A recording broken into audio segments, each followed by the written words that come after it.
procedure. Helpful? Tonight, we're in Maidenhead in Berkshire.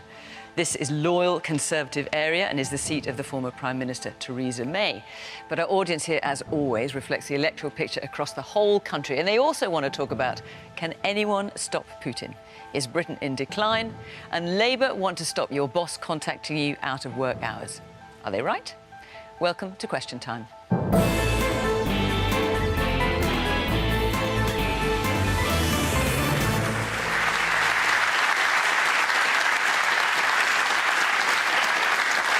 Tonight's panel, from the government, Laura Farris is Minister for Victims and Safeguarding. After a career as a barrister, she entered Parliament in 2019 as MP for nearby Newbury. Her father was the MP there in the 70s and 80s. Stella Creasy served on the Labour front bench after being elected in 2010 when Ed Miliband was leader. She now resides on the backbenches and chairs the Labour Movement for Europe, which campaigns for a stronger post-Brexit relationship with the EU. Camilla Tominey has two big jobs. During the week, she's the associate editor of the Daily Telegraph, which includes a weekly column. At the weekend, she presents a Sunday morning political programme on GB News. And Jason Arday is the youngest ever black professor at Cambridge University. All the more remarkable given that he didn't speak until he was 11 and couldn't read or write till he was 18. And tonight, he's making his debut on Question Time.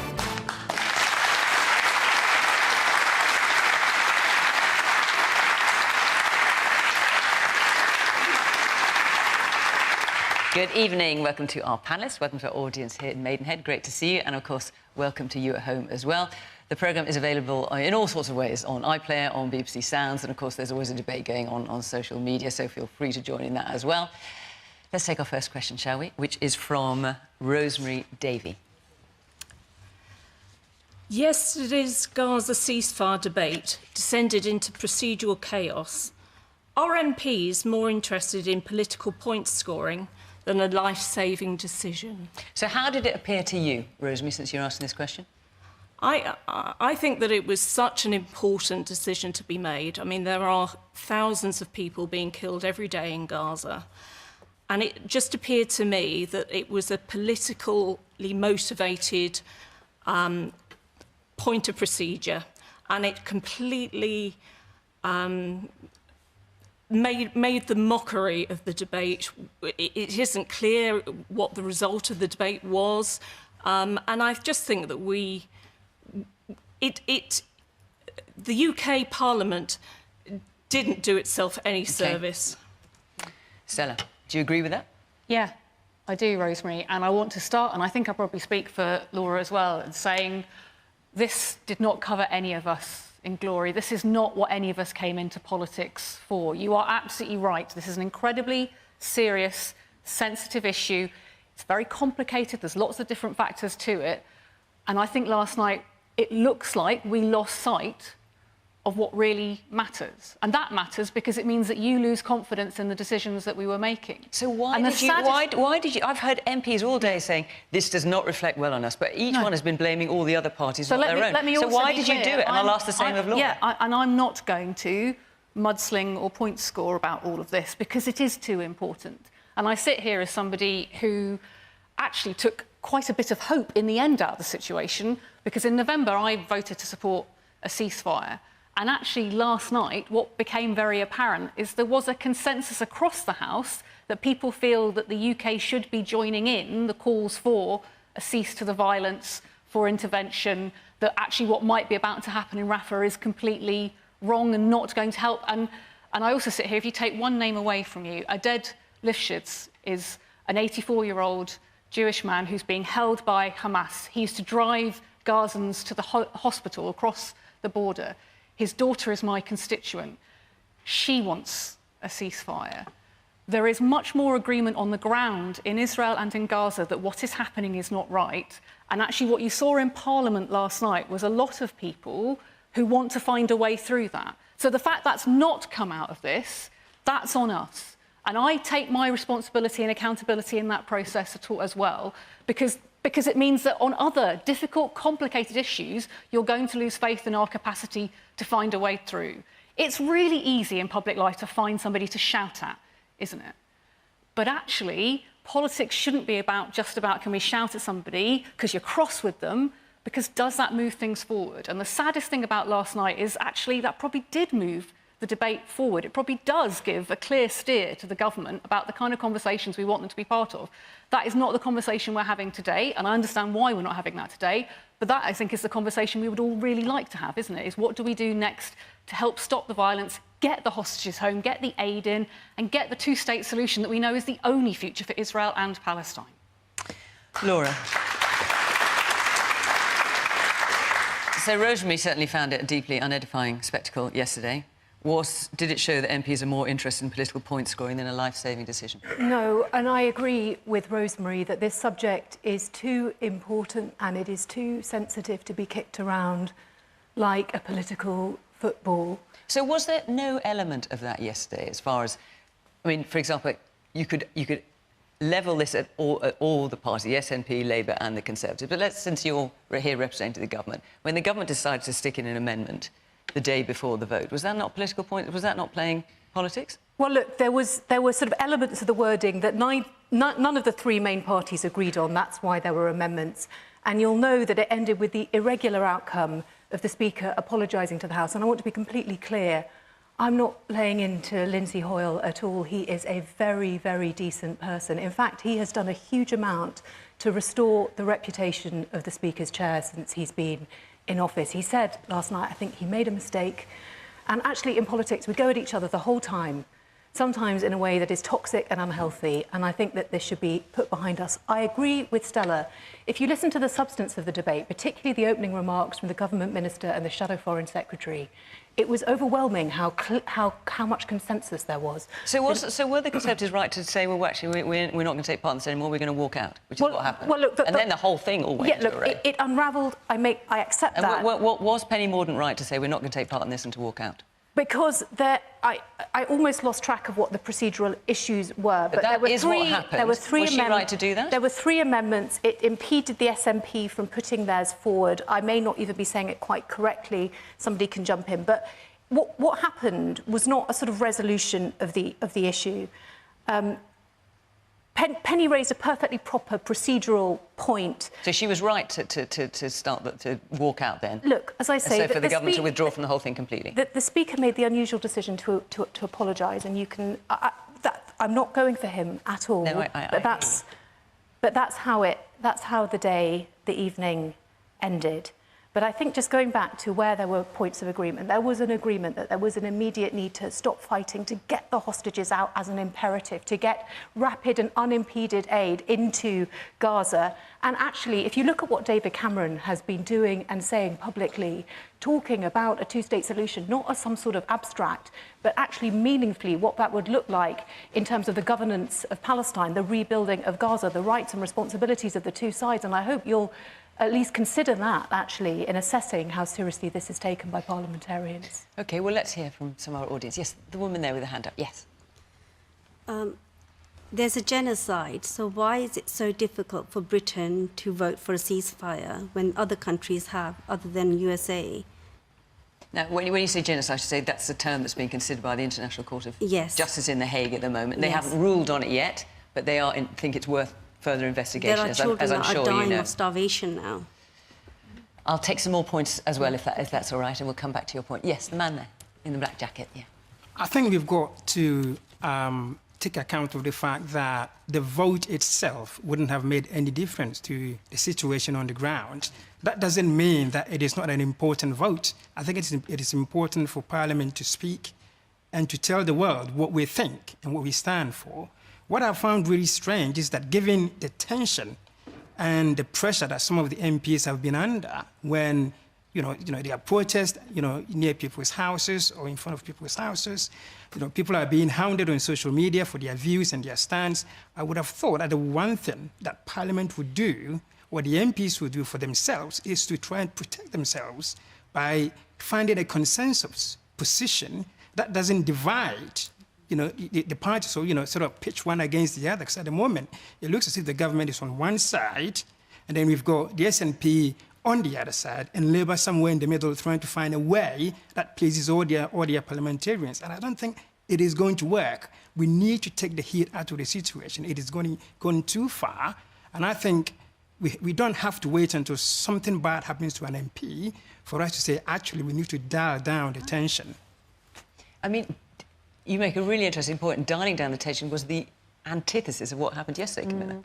And obviously when Sir Lindsay Hoyle tried to explain why he had done what he did, he was saying that he wanted to ensure sort of MP security, because as you say, sir, there have been these situations where we've had quite aggressive protesters outside MPs' houses and offices, which I don't think is justified at all, regardless of the horror of the circumstances in the Middle East.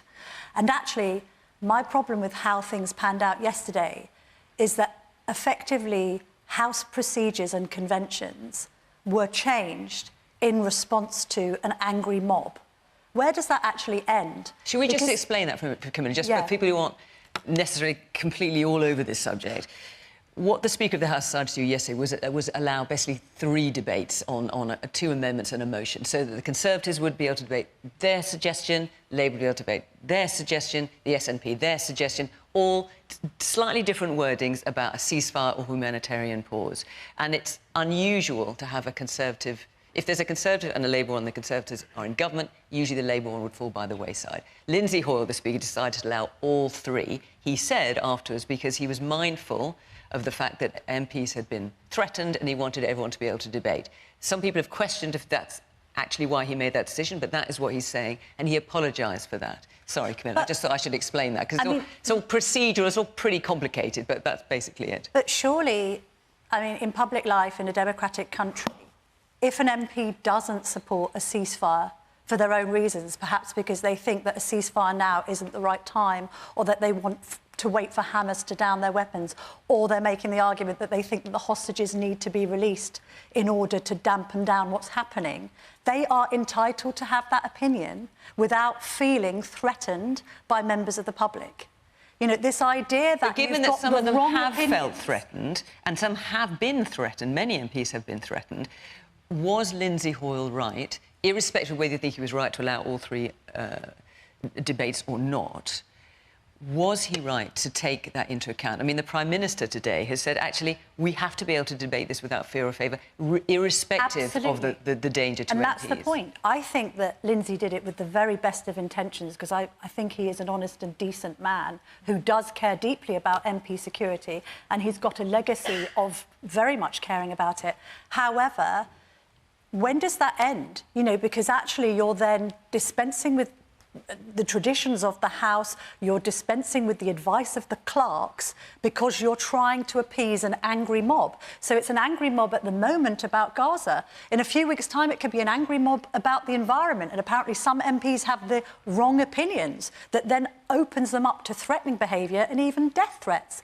You know, when does that end? I think, you know, the House of Commons has to be a chamber of open and honest debate, and people can express their opinions without facing abject abuse. I mean, it's a free country, and actually some people don't support the ceasefire now. That doesn't make them bad or wrong, it just makes them in agreement or not in agreement with others. OK. Man in the blue top. Yes, I don't think, excuse me, I don't think Lindsay Hoyle was correct in his decision. It was a breach of parliamentary convention, constitutional convention. And where does it stop in terms of the convention? But going back to the big issue, the question is this. There is only one player in the Middle East at the moment, and that's the United States of America. I'm just wondering if parliamentarians are kidding themselves that they've got any influence on the Middle East. The only person who has an influence on what goes on in the Middle East outside the parties is President Joe Biden and the United States administration. So do you think it's a waste of time MPs debating it at all? I think they're just getting flustered over nothing. I don't think they have to have an opinion, but the days of the British mandate are over, and I think, you know, ultimately the only player in the Middle East is the United States, as you can see from Antony Blinken's trips to the US. David Cameron's made a couple of trips, but Blinken's there all the time. Okay. And that's the difference of superpower politics. Okay. The woman in the glasses there towards the middle. One question that we've glossed over, Fiona, I think you asked earlier, was Penny Mordaunt right to walk out of Parliament yesterday? Yes, I didn't get an answer to that, actually. Don't know if you noticed. My personal view, I did. My personal view is no. You don't walk out on something that's this important. There are procedural matters, you debate them, you discuss them. That's what she's there for as a representative member of Parliament. Walking out is really disrespectful of all their other colleagues in Parliament and us as their constituents. Do you want to answer that, Laura? Well, it wasn't walking out from the discussion itself. It was because three... Well, I mean, the debate didn't happen after that. I mean, when she But the walked debate out... was already concluded. The point was because 3 amendments had been selected in this irregular way. It wasn't Parliament ducking its obligations. It was a very irregular night that ended up a mess. I make that admission immediately, and I've said already that I don't think that it reflected the sensitivity and importance, but it wasn't because she was ducking the issue, it was because of the sort of mess, the procedural mess that had unfolded. Jason? I think it's a difficult situation. I think the most important thing, which seems to be lost within this parliamentary discourse, is the preservation of human life and peace. And I think what has happened with this political football, actually, no one's come out of it looking well. And seldom do we actually see parliamentarians be contrite about some of their behaviours in the chamber. I think what we've observed with Sir Lindsay Hoyle is there has been contrition. You know, he made a mistake. And I think given his pretty exemplary record in terms of in the House, I do think he needs to be given the benefit of doubt, and we actually need to focus on the work that needs to be done. And the work that needs to be done is to really coalesce, or for parliamentarians to coalesce, around a permanent ceasefire that really recognises the sanctity of preserving the kind of human condition. OK. Woman here in the green top. I think the point made about the threats to sharing your opinion is a very good one, because it's delaying procedures, it's delaying any decision being made. I mean, think about amongst your peer groups, you cannot say what your opinion on this is. It's impossible. How on earth politicians can't say anything, because then they're told they have to leave their position, or dependent on which way they fall. So I just think we need to be able to say what our opinion is on this matter to actually move forward, and there's something to be done, because at the moment we're still in gridlock. We're not doing anything, and we need to. That's interesting you should say that, because both you, Laura, and you, Stella, have had a serious harassment to the point where people have either had suspended prison sentences or have been, gone to prison. You've both had people convicted because of harassment that you have received. So how do you, as MPs, feel free to be able to voice your opinions on Gaza or anything else without worrying that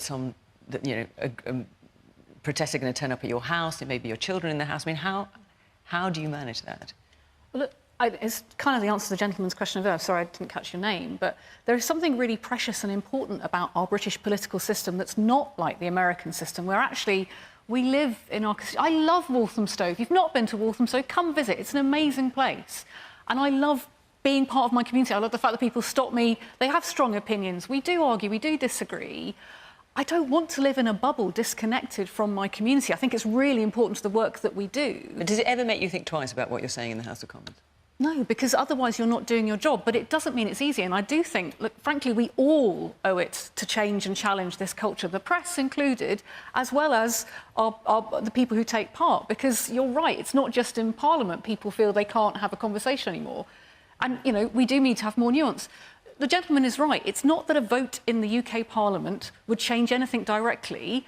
What I think all of us had hoped was that it would give a clear steer to the Foreign Secretary in the conversations he's having with our international partners about the sorts of issues and the sorts of pressure we could bring to bear in our relationships and our conversations, not just, frankly, with Israel, but also with the Qataris who have a relationship with Hamas, because ultimately I hope none of us came into politics just to shout at each other. We did come in to make progress on the causes that we care about and to represent the communities that we care about. That is missing from this debate.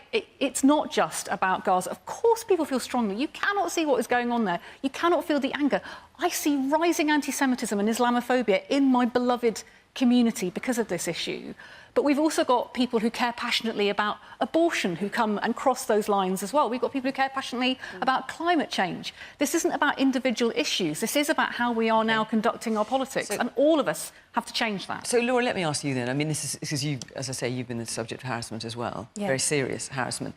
Is this something that gives you pause when you're speaking in the House of Commons, or are other MPs talking to you about how they are becoming wary of what they might say for fear of repercussions outside the House of Commons? I'm aware of other MPs who have experienced serious harassment around this issue. That wasn't my experience. Like Stella, I actually respect and appreciate robust challenge from my constituents, and on certain issues they've developed my thinking, and I think it should be like that. I think the relationship at times between MP and constituent should be quite symbiotic. There's nothing wrong with that. But this is a country where ultimately we settle our differences at the ballot box, and elected members of Parliament must be allowed to go about and represent in the way they think is appropriate without being frightened from doing so. Otherwise, you just drive down the quality of people who are willing to put themselves forward to stand for office. But can I just say one thing in response to the gentleman up there? I think there were two questions where people said, well, what does it matter? Well, who cares what happens here? But in a way, what happened last night in microcosm shows that it mattered to parliamentarians, although it was a clumsy way of expressing it. It mattered what was happening to the people who were out on the street outside Parliament. And actually... Well, hang on, Laura.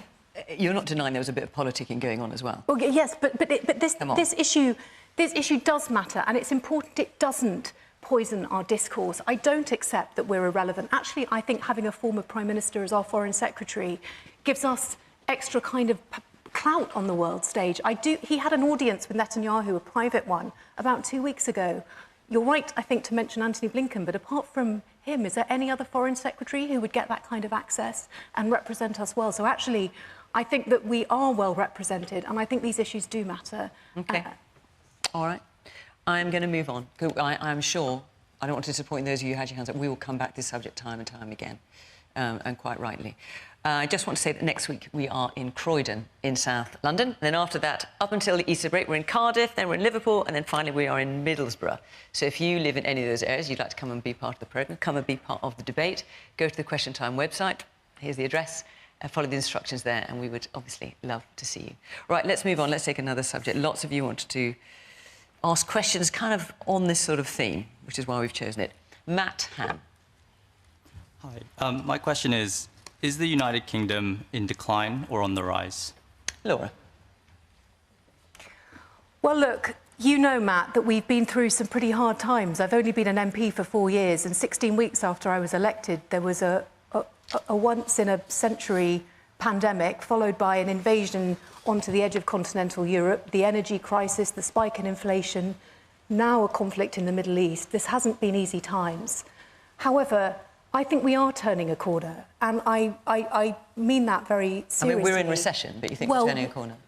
You don't have to take my word for it. Andrew Bailey, the Governor of the Bank of England, appeared before the Treasury Select Committee this week, so that's politically cross-party and he's politically neutral, and he said that actually he thought that was behind us. He thought there were definite signs of an upturn. The IMF has projected that the growth of the United Kingdom will outstrip Germany, France, Italy, Japan. It will become third in the G7 Hang on, the stats I've got is 2024 or 2028. Maybe I've got this wrong, forgive me if I have. The latest IMF stats predict the UK to have the second weakest level of growth in the G7 next year, only ahead of Germany. Have I got that wrong? The dates I was giving is between 2024 and 2028. They predict we will be the third fastest growing country in the G7. A lot can happen between 2024 and 28, but certainly for next year, they're saying the second weakest level of growth in the G7. Look, just put it out there. So I was looking at a long-term forecast. Wages are finally growing faster than inflation. Inflation, as you know, has come down. When Rishi came in as Prime Minister in October 2022, it was 11.1%. That's the highest it's been in my lifetime. It's now 4% and falling fast. And you know, because I'm sure you watched a bit of the leadership debate, he staked his entire premiership or his chance to be leader on saying that the single most important thing that corrodes living standards is high inflation, and we've worked to bring that down. So look, it's been difficult, I make that concession, but we're turning a corner, and I do think that our best years are ahead of us. OK. I said 2027 just now, I meant 2024, obviously. Jason, is Britain in decline or on the rise? It's difficult. I don't know if it's as binary as that. I mean, what I do know is that I think people are suffering at an unprecedented level. If parliamentary discourse is the tune that we all dance to, unfortunately it hasn't played the right tunes for the best part of 14 years. So I think a lot of people are struggling. People are living below the breadline. People are having to make conscious decisions between heating or eating. And sometimes there is this feeling, is this replicated? Do people feel this sense of urgency in the chamber? You know, do people have that sense of empathy, that sense of people are really suffering at the moment, and actually what we are residing in is this broken Britain, which is kind of played out in this kind of comedy politics we've seen over the last decade or more. So I think we are in decline, but that's not to say that there aren't very conscious parliamentarians that are not doing their level best to try and make things better. But I think we have some ways to go before we get to where we need to be, because the level of suffering, I certainly haven't seen it in my lifetime, and I think there are many people in the UK who haven't experienced the level of deprivation that they're currently experiencing now. Okay. Woman at the back in the glasses. Yeah, well, basically my question is to you is, as a nurse associate apprentice, and we've all been saying about the decline and recession, it's a struggle it's been my husband to put my daughter into a nursery so that we can work full time. My struggle, my wish for her, if I could, was to save enough money so she can go to a reputable school. That's out of my reach. And when you hear politicians, you know, going on about how, you know, education's so important, but there's nothing put into it. So what is the solution? Rather than bickering in the parliaments, there should be a solution for parents and, you know, and single parents as well, to be able to access the education they want for their child, for they to have a better future. OK, let's hear from the woman a little bit further along the same row. There, yes. I think I agree with Jason. I think it's really worrying the impact that this is having on some of the most vulnerable people in our society. We're seeing significant increases in serious youth violence, child exploitation, and at the same time, over the last 12 years, there has been a 46% reduction in spending on early help and prevention services. And we've got 1 in 10 local authorities declaring themselves bankrupt. And I think it is a really, really worrying picture. Okay. Camilla. I think this perception of broken Britain is sort of bigger than the government in a sense. I mean, I agree to a point about Laura saying that the legacy from COVID is not just going to affect this administration, but future ones. And not just financially, but actually, you know, a generation of young people psychologically too. So we have a situation now, perversely, where we're all paying more in tax and national insurance for declining services. That doesn't really make much sense, does it? I mean, we say about the NHS being free at the point of use, and I appreciate that, but we're paying ever-increasing sums for an NHS that isn't working, and indeed we're paying these sums and we're hearing about people sort of extracting their own teeth with pliers. So you have that sort of failure on a state basis. Then I think you have other failures. You have failures with a sort of computer says no type of society, wherever you try and get something done, somebody blocks you. You know, technology has become somewhat of the enemy rather than progressing things forward. Then you have a situation where you're dissatisfied with the police at the moment because things seem to be happening on the streets of Britain that shouldn't be happening, and people are having things stolen, and they're the victims of petty crimes that go uninvestigated. And that again creates this environment where people think that Britain is broken. We know that there are problems with worklessness in this country as a legacy of the pandemic. We know that there are problems with people suffering greatly from mental health and anxiety in this country because of the pandemic and other matters. We have learned in the last couple of weeks, I think there was a report saying that living standards have dropped to the lowest levels since records began. You know, not all of this is the fault of government. And also, by the way, the idea that all of these problems will evaporate under a new administration is, of course, for the birds. You know, Keir Starmer might be the next Prime Minister. It doesn't mean that homelessness is going to be eradicated overnight and that there's going to be no more poverty on the streets of England. But I think, you know, it's a sum total of parts that people are grappling with. And there is this sense to which, you know, you pull on a lever and somebody pulls in the opposite direction. Okay. Woman here in the front. Absolutely agree with what Jason has said and what the lady behind. I am associated with a charity, Urban Synergy, which deals with the youth and empowering them, the underrepresented community. And we work at the grassroots level, and we've seen this problem. There's so many more who are reaching out to us, for help, for support, and I don't think we're turning a corner. To your point, I really think the matter is deepening, and there is a need for more regulatory involvement in that area because the situation is just worsening as of now. Okay, the man in the grey jacket and the white shirt. Yes, yes, you. Yeah. So you said it wasn't the fault of the UK government, but I disagree because at the end of the day, it's the UK taxpayers that suffer the most, that we're putting the hard work and labour into this country, and because of the poor decisions of the governments with the PPE and the pandemic, with the billions of aids that they spend in Ukraine, that they're not pouring back into society and letting it flourish. So it goes back down to the government on their decision of making poor actions. To clarify my point, sir, I'm saying, blame the government for governmental mistakes, but I'm saying that the perception of broken Britain is actually about more than that. Okay. For the reasons I listed. It may be that you all feel the same way, but I'm going to ask, purely for balance, is there anyone here who feels differently from what I've heard and that Britain is on the rise? You've stuck your hand up straight away, so let's hear from you. Well, not so much Britain is on the rise. Are we in an unstoppable decline because of our ageing population? Do you know, we haven't got enough people to tax, we've got to pay more people. Pensions, the national health, it needs far more money if it's going to look after all these ageing people. So you think we're declining as well? Well, all of us are, aren't we? Japan, France, everywhere. Listen, let me just ask, as I say, you may all feel the same way. This is, it's not my view, but I just want to know if anyone here feels differently. You've got your hand up. Let's hear from you.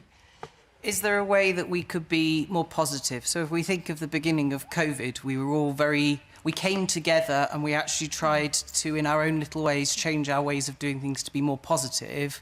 I guess when the Ukraine war happened, many people opened their homes to refugees. Is the characterisation of Britain as broken actually missing some of that local grassroots efforts to try and bring us back together again? Very possible. OK. Stella, in decline or on the rise?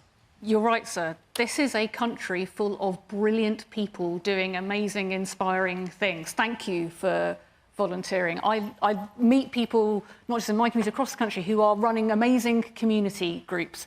They are the social fabric that we don't have anymore. And the challenge that I find here, listening to you, Laura, I know you want to say we're turning... It's a big corner, isn't it? Because it's not a corner, it's a tunnel. And actually, this goes back. This is not just about the pandemic or Brexit or Ukraine. This goes back to austerity, where we stripped the basic infrastructure of this country. It's not by accident that 1 in 7 of us is now on an NHS waiting list. The reason, madam, that you can't save money is because childcare is 80% more expensive than it was in 2010. Every single little piece of the jigsaw that made it possible to build a life has been fragmented. If you have the bank of mum and dad behind you, you might be just about to struggle through. Then the pandemic hit, then Brexit. And we need to talk about the fact that Brexit has hit our economy, because it has. It's just a fact. If you didn't, 1 in 3 of us have less than £1,000 in our savings. What that means is if your washing machine breaks down, you can't afford to replace things. If your toaster, if you need to be able to pay a fee. And that's the challenge here. It's the unrelenting, grinding misery of just trying to make it through. Who's looking at their shopping bill and thinking, oh, God, OK, inflation is slowing down. And then what do? Then we had the quasi-Kwarteng budget on top of all of that, and suddenly your mortgage bill's up the point. And so is that going to cost us? So it's just going on and on and on. And is how much, realistically, can that change under Labour, given that you're not going to have any money either? It's really, really difficult, but I do think it is possible. Frankly, I wouldn't do this job and put up with all the grief if I didn't think there are different choices to be made. And actually, to your point, Camilla, one of the things, I've got lots of mixed feelings about various Labour governments through the years, but the last Labour government ended rough sleeping, because actually you can make a plan in government and you can invest. And we do need to invest in our NHS. We do need to invest in our education infrastructure. Fiona makes so a it's good not point about a terminal how much decline, it's political will. I think Fiona makes a good point about how much you're going to have to invest, not least after the legacy of COVID. And then second of all, I'm intrigued by the Brexit comment. I mean, Germany's economy is doing worse than ours. What do you put that down to? Do you realise what's about to happen in maybe 8 weeks' time? But on the German front? No. So, well, actually, Just there's all sorts of issues in Germany. But, you know, I mean, there you are cannot issues compare across us. European you nations. cannot compare. No, but that's the not point. to do with Brexit.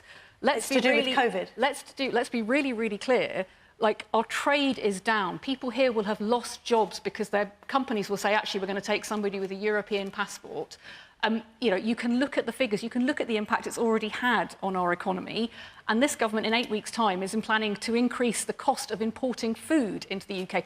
Now, the government itself has admitted that its policy, its Brexit border tax, is going to increase inflation. So, again, a bit like the Kwasi Kwarteng budget, just when you think you've caught a break, this government is going to make a decision that is going to make it harder to put food on your table at a cost you can't afford. That is why it's not a corner, it's a tunnel that we are going through. I'm going to take a few more hands and then I'm going to move on. Yes, a woman here. Yeah, so I'm a teacher and I support lots of families in the local community, and I see the decline in the trips and enrichment that we can give the children because families can't afford it. But on the opposite, I see the incline of the wonderful staff team that we have across the borough. It's not just in my school, it's in lots of schools, getting together and really helping the families. When we were in the first lockdown, for instance, one of my teaching assistants went out on Easter Sunday as an Easter bunny and gave Easter eggs to our most vulnerable families. So in the last 4 years, we've really had that coming together as a team, and that's been a real positive, but it's on that negative of It's amazing what you do. It shouldn't be an either-or, but we shouldn't have food banks as a normal thing in a modern society. Let me just hear a little bit more from our audience here. Yes, woman there. We've heard quite a bit about how UK hasn't turned around, etc. But if you came into power, Labour or whoever, are they actually going to make a difference, or are they just going to blame the current government for what they've done wrong for the last 13 years or so, like what they've done to Labour while they were in power? Is there going to be a difference? OK, briefly said, and then I'm going to move on.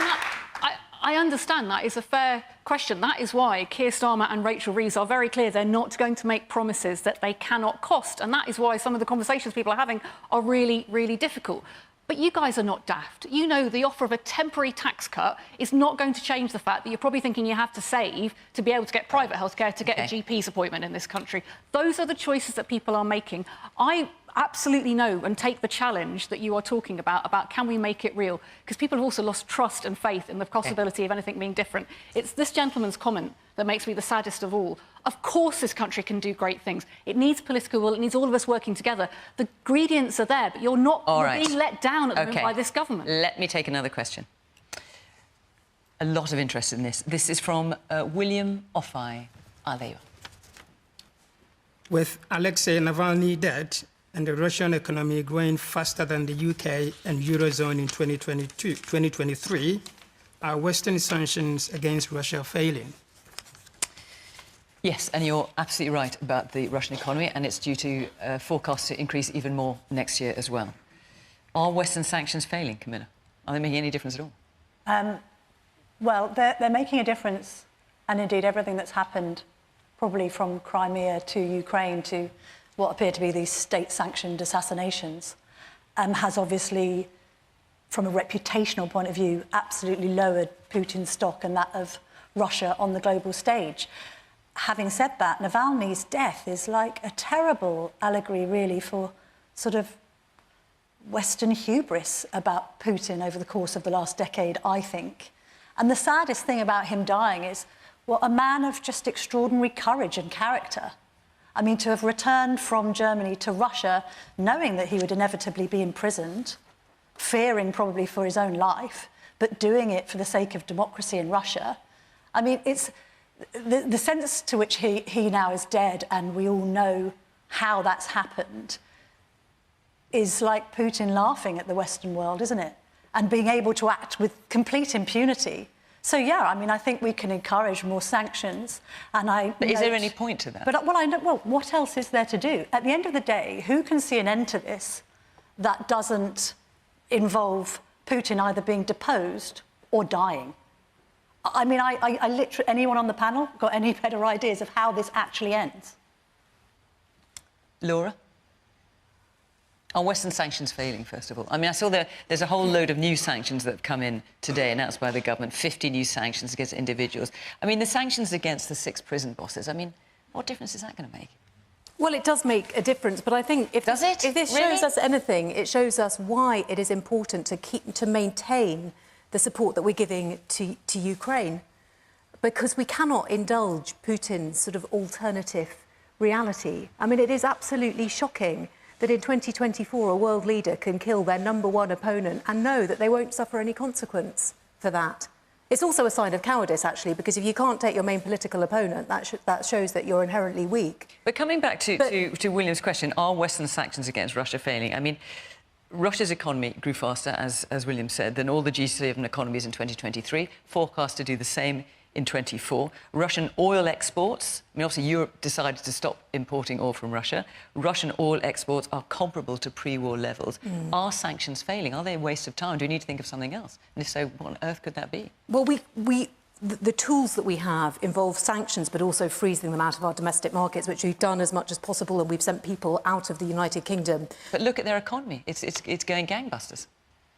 But it's also the case, I think, that the Ukraine war is costing Putin heavily. It's costing him money, it's costing him political capital, it's costing him the support of Russian citizens.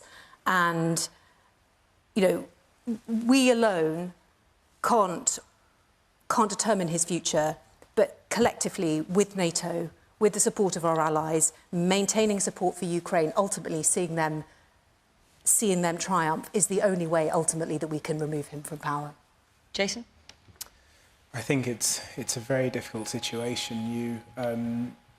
You know, as the proverb would go, everything has a beginning and everything has an end, except Putin. I mean, it is quite remarkable that somebody can really completely decimate an opposition in the way that he has done. I think Camilla made a brilliant point that actually there's potentially an opportunity here for us to really celebrate what Alexei was attempting to do and really think about that as a legacy and how powerful that actually is. That might actually be more enduring than the sanctions that we can place on Putin, because quite clearly he seems to find a way of evading all of them, and nothing seems to stick on him in terms of the sanctions applied. So, but what does that mean in tangible terms, celebrating Alexei Navalny's legacy? I think it's I think those who obviously respect liberty, freedom, and prioritise that as fundamental human values, I think he is someone that will be looked upon in the annals of time as someone that embraced that and was willing to die for that, as many people have before him. And he shouldn't have done, and he shouldn't have been willing to do that. But actually to walk back into a situation, as Camilla has kind of said, where he was basically facing death. He was walking into his death, and to have done that with the courage he has done, that is something to be admired. And I think if we can globally coalesce and really be more penetrative in terms of the sanctions we apply to Russia, I think part of it is that it's so fractious at the moment, politically speaking, in terms of the global sense. It makes it easier for Putin to really kind of wiggle through all of the kind of cracks. But I think if there's some solidity in what we do politically in a global sense, not just in a domestic sense, I think we might have a better chance. But it's a very difficult thing, which is why I think actually celebrating the life of someone who was willing to compromise their own life for freedom is something much more tangible and much more important. OK. The man there in the blue jacket and the blue shirt. Yes. Well, if sanctions are working, they're probably working too slowly. I think there's an awful lot of empty rhetoric about what will happen if Putin does certain things. And it was only a couple of years ago, I think it was Biden who'd said that if Navalny was to die in jail, there would be devastating consequences for Russia. Well, that's never happened. Nothing's happened at all. So he's acting with impunity because I think he realises that we're not going to do anything major. You know, we'll add more sanctions. But as you say, he has ways around those. So I think there has to be another way of dealing with this, rather than just adding more and more sanctions to Putin. But to Camilla's point of what on earth could that be? I think this is the question. I think it has to be something different. And it's a difficult one. It's a very difficult question. But on the seizing of Russian assets, I mean, that's the other thing. It's sort of all of these Russian assets have been seized. OK, well, what's happening to that money? Because that money... It's just sitting, I think it's sitting in Belgium. I mean, from a practical point of view, what can we do? Channel that money back into rebuilding Ukraine.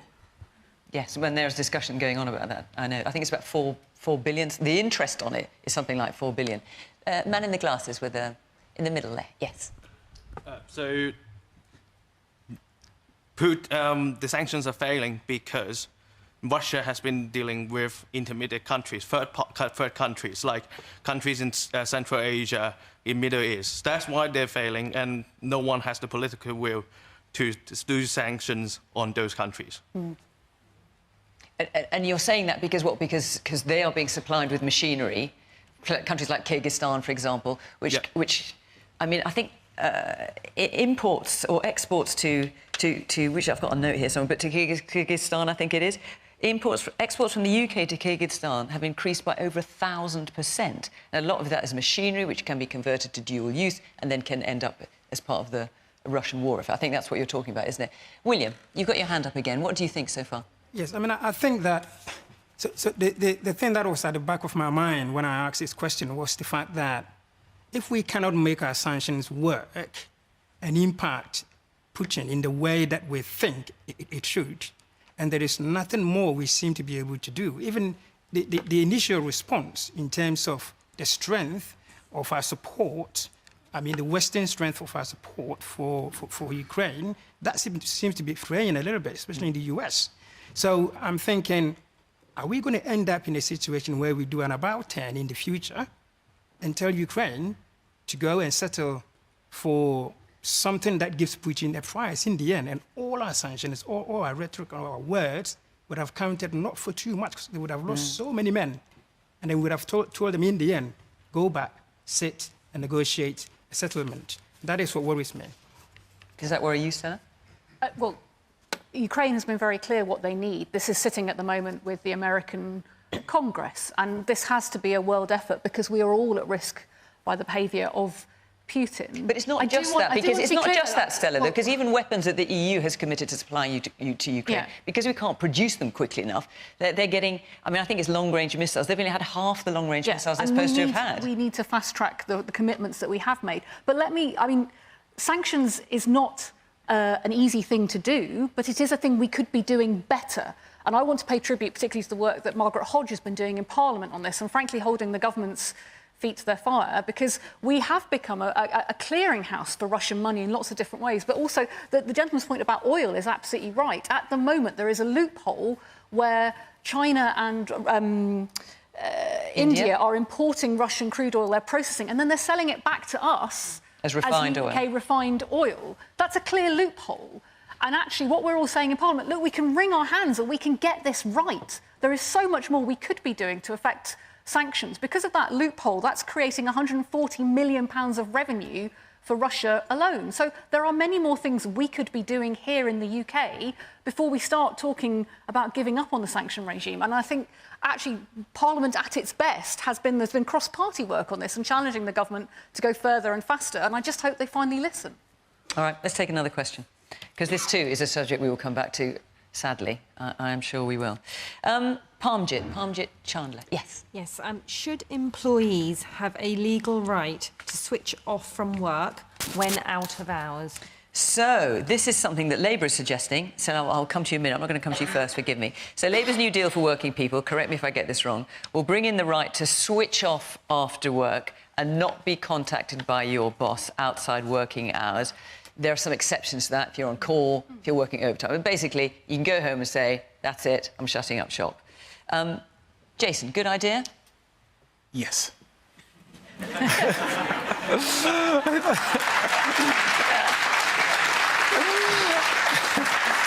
I mean, apart from anything else, to be quite frank, I think people are absolutely overworked, and there are so many reasons for that. But a more serious reason is that, you know, I think people's mental health has been severely compromised particularly in the last 10 years, with the pressures that people now face at work. That's obviously been kind of amplified by COVID and a global pandemic. But I think one of the things that we really need to centre more often is actually the people's psychological and physical well-being. And we do know that, you know, work does compromise that in many ways. And I think what becomes difficult is actually people setting boundaries around work. So if Labour are proposing something that's going to facilitate people having better work-life, you know, boundaries and having that in context, says the person who answers emails at all times of the day, then I would 1000% welcome that. So if your students wanted to contact you outside hours, should Labour get in? Should this come in? What you would say? Sorry, I'm just not responding. I'm always so scared of getting in trouble, so that's just never going to happen. Okay. But I mean, the most of there is that fear of trepidation that we all have in our work in different ways, shapes, and forms, because the level of accountability and the lack of kind of empathy around human beings just being human, I think, is something that's always escapes a lot of us from time to time. You know, the world doesn't end if that email doesn't get sent, but for some reason in the moment we don't quite remember that. So I do think, you know, all jokes aside, it's really important that we really think about ways of preserving the kind of human beings. I don't think we do that enough. I think actually a lot of our kind of engagement is transactional, and because of that, it actually places aside the need to kind of preserve human beings, their kind of psychological well-being and their physical and mental well-being. And I think that's really the most central and important thing. And if you have potential policy that's going to administer that or make that happen, then I think we should all be in favour of that. Okay. You're not in favour, Laura, are you? The Conservatives said this was anti-business. Well, I'll just simply say this. I think, look, everybody recognises the issue about switching off, but I just say this. There is already a right not to be contacted outside working hours, obviously depending on the job that you do. I used to be an employment lawyer, and I've won a case for a person before, and part of her complaint against her manager was that he constantly required her to interact and respond to emails outside of her contractual working hours. So, first of all... Well, I must have a word. But I accept as an MP or as many other jobs, work and life bleeds into itself, but it doesn't require hard law. Actual contractual hours do really matter, and they are already embedded in law. One of the things I'm very proud of this government for doing is the way that it's developed and changed the law on flexible working. And I say that as somebody who, when I had my kids and I went back to work, and I know loads of you in this room will be recognising this, it was so sort of difficult and stressful, and there was such a presenteeism that was required. And of course, flexible working doesn't mean a person deciding how and when they work, but it does mean a dialogue with your employer about what might be done, whether by adjusting your hours or working flexibly. And actually, I think some of that has been much better at adapting the workplace to fit the demands of modern life and make it adapt to the way that people live. Camilla, a legal right to switch off out of hours? I mean, I think it might be practical in some workplaces. Certainly wouldn't be practical in a newsroom. Not in yours. Not in mine. mine. And actually, of course, we do have a choice. I mean, I knew when I signed up to be a journalist that I would be contacted on my holidays if some major news broke, and I would be disturbed at the weekend, and I would have to work late. I mean, there might be other jobs that people might find less fulfilling than you find yours and I find mine, and they might, not want to have their boss contacting them at 7 o'clock at night, 8 o'clock at night. I mean, and it depends whether it's a boss contacting or it's actually the requirement to start doing work, at 8, 9 and 10 at night. It would seem to me that would apply more to sort of white-collar jobs than jobs that are more practical and would involve presenteeism, because, it's about people being sent emails at inconvenient moments, and this whole idea that our office effectively accompanies us wherever we go because it's in our pocket or on our laptop is, of course, problematic. And it's not just problematic for adults in the workplace, but actually children in schools and not being able to switch off themselves from problems with friendship groups and all the rest of it. I'm not sure it needs to be legislated further for, and actually I think there has been a cultural shift. This needs to be encouraged by employers, and even in the sort of cutthroat world of news, my goodness, we've come a long way since I first became a journalist more than 20 years ago, that we're having conversations in newsrooms about work-life balance. That didn't used to happen, so we've made progress. Let's hear a bit from the audience as well. Of course, I'll come to you, Stella. Yes. I was just going to say, working from home, it's about setting your own boundaries. Of course, not everyone can work from home. No, but personally, when it the end of working day and at a particular time, I set my phone to quiet hours so I know that I'm going to get quality sleep during that time. And that personally works for me working from home. I know obviously people working in the office don't have that. All right, woman here in the glasses, yeah. I think it's a subject, you talked about flexible working there. It disproportionately impacts women at the moment who are, I know you've done a lot of work, Stella, with Pregnant and Screwed and talked about the flexibility of working there. What's going to be done by the Labour government, for example, to support more of those women who want to be able to maintain working in the workplace? We heard earlier about the cost of childcare. I'm expecting my second child and I'm expecting thank you. I'm expecting a nursery bill of £4,000 to work 5 days a week. I've worked in the UK Armed Forces. I was in the RAF for 11 years. I've left and I work as a management consultant, and I'm now being forced into a position where I'm likely to have to reduce my working hours, therefore reducing the tax I'm paying into the state. And so I'd just really love to hear like how that disproportionate impact is going to impact or how Labour are going to improve things for women, really. Right, well, you've got two questions to ask now, Stella, because that's one question, and the original question, which is about the legal right to switch off from work. Is this something you're definitely going to do? Let me roll these all together, because this is about your basic rights and protections and good employers. Can good employers get the best out of their employees? So actually, I'm really pleased for you, Camilla, that you've made the choices as how you want to work. A lot of people don't have the same power relationship at work to be able to do that. And frankly, a lot of the rights that you have don't come in, thanks to this government and the Beecroft report and all of that, until 2 years in. So we're seeing employers exploiting that. The lady here, congratulations, and thank you for your service in the armed forces, but you are facing an environment where it's all stacked against you. That's not accidental. So you're going to reduce her nursery bill?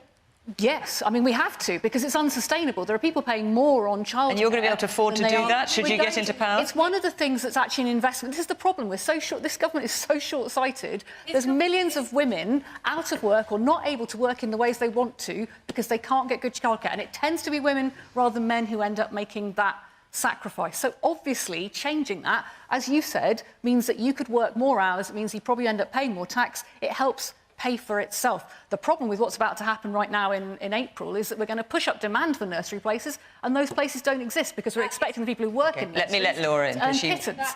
Thank God for Pregnant and Screwed and the work they're doing campaigning on it.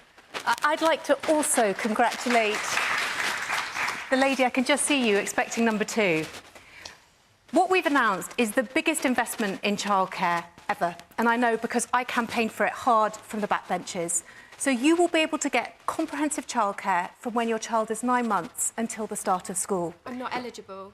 I'm not eligible for it. We're not eligible for any because you're earning above. Because you've done it on a single earner as opposed to household income. So somebody earns more than 100,000. Oh, Yeah. I see.